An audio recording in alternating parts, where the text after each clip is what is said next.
नमस्ते। मैं डॉक्टर लता अग्रवाल।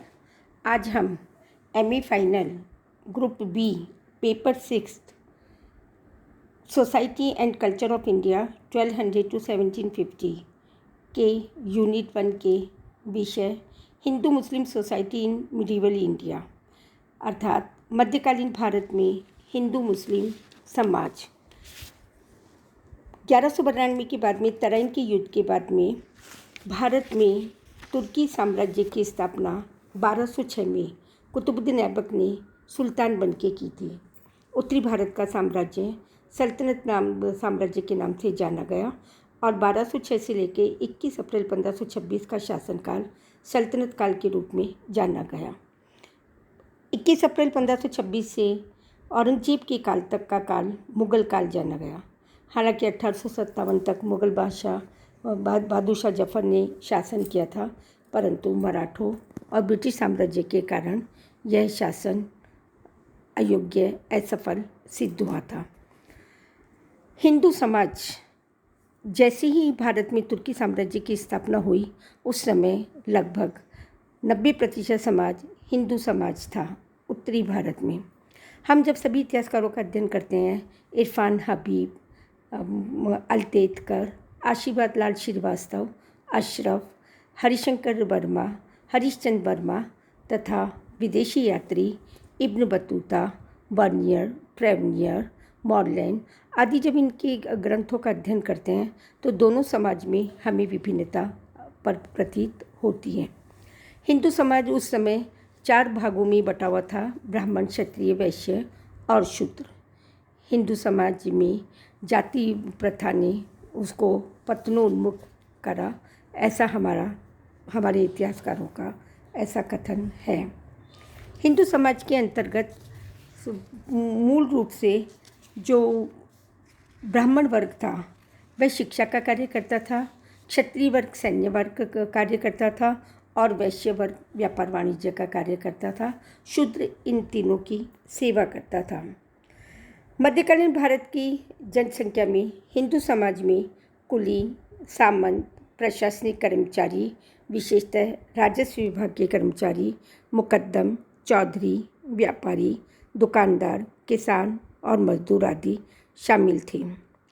परंतु मुस्लिम समाज के सुल्तानों ने तलवार के बल पर कई हिंदुओं को जबरन मुस्लिम बना लिया, परंतु उनके रीति रिवाज नहीं बदले। कुल तीन संस्कारों में परिवर्तन आया। एक तो मुसलमानी बनाने में, विवाह संस्कार में और मृतक संस्कार में। इनके कारण वे मुसलमान कहलाने लगे।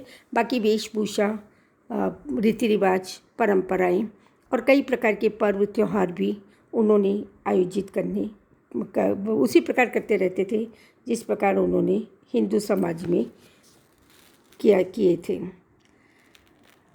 इतिहासकार बन्नी ने लिखा है कि वे हिंदू खिराज गुजार कहलाते थे और जब तहसीलदार उनसे चांदी मांगे तो उन्हें सोना देना पड़े, और यदि तहसीलदार उनसे कुछ अन्य चीज़ मांगे तो उन्हें उससे भारी वस्तु देना अनिवार्य हो जाता था। यहाँ की जाति प्रथा ने धीरे धीरे मुसलमानों ने फ़ायदा उठा करके शूद्रों को और कुछ क्षत्रिय वैश्य परिवारों को भी इस्लाम संप्रदाय में सम्मिलित कर लिया था। इसी प्रकार मुस्लिम समाज के अंतर्गत 3 वर्ग अवश्य थे, पर लेकिन शूद्र वर्ग उसमें नहीं था, ऐसा विदेशी यात्री बर्नियर का कहना है। हिंदू और मुस्लिम समाज के अंतर्गत बर्नियर ने नहीं, इब्न बतूता ने भी यही लिखा है कि केवल 2 ही वर्ग थे, अमीर और निर्धन। अमीर वर्ग सुल्तान के दरबार में जो नगरों में निवास करता था और निर्धन वर्ग जो ग्रामीण क्षेत्रों में या नगर में सेवक के रूप में, चाकरी के रूप में कार्य करता था। मध्यम वर्ग उसे कहीं से भी कोई प्रतीत नहीं हुआ।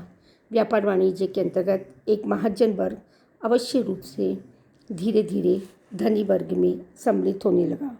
दरबार में शिष्टाचारों को अत्यधिक महत्व दिया जाता था।